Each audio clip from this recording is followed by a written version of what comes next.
The first time I saw Brother Laurence was upon the 3rd of August, 1666. He told me that God had done him a singular favor in his conversion at the age of 18. During that winter, upon seeing a tree stripped of its leaves and considering that within a little time the leaves would be renewed and after that the flowers and fruit appear, Brother Laurence received a high view of the providence and power of God which has never since been effaced from his soul. This view had perfectly set him loose from the world and kindled in him such a love for God, that he could not tell whether it had increased in the 40 years that he had lived since. Brother Laurence said he had been footman to Imp Hubert, the treasurer, and that he was a great awkward fellow who broke everything. He finally decided to enter a monastery thinking that he would there be made to smart for his awkwardness and the faults he would commit, and so he would sacrifice his life with its pleasures to God. But Brother Laurence said that God had surprised him because he met with nothing but satisfaction in that state. Brother Laurence related that we should establish ourselves in a sense of God's presence by continually conversing with him. It was a shameful thing to quit his conversation to think of trifles and fooleries. We should feed and nourish our souls with high notions of God which would yield us great joy in being devoted to him. He said we ought to quicken and enliven our faith.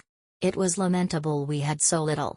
Instead of taking faith for the rule of their conduct, men amused themselves with trivial devotions which changed daily. He said that faith was sufficient to bring us to a high degree of perfection. We ought to give ourselves up to God with regard both to things temporal and spiritual and seek our satisfaction only in the fulfilling of His will. Whether God led us by suffering or by consolation, all would be equal to a soul truly resigned. He said we need fidelity in those disruptions in the ebb and flow of prayer when God tries our love to Him. This was the time for a complete act of resignation, whereof one act alone could greatly promote our spiritual advancement.